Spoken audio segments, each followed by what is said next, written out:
ضلع council hall قصور میں زمینداروں میں کسان کارڈ تقسیم کرنے کی تقریب کا انعقاد کیا گیا۔ ڈپٹی کمشنر آسیہ گل نے زمینداروں میں کسان کارڈ تقسیم کیے۔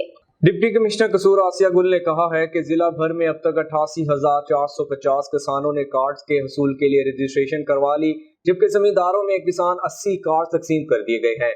کسان کارڈ حکومت کی طرف سے انقلابی قدم ہے، اس کی مدد سے کرپشن کا خاتمہ ممکن ہو سکے گا۔ زمیندار حکومت کی طرف سے ملنے والی سبسڈی بغیر کسی رکاوٹ کے حاصل کر سکیں گے۔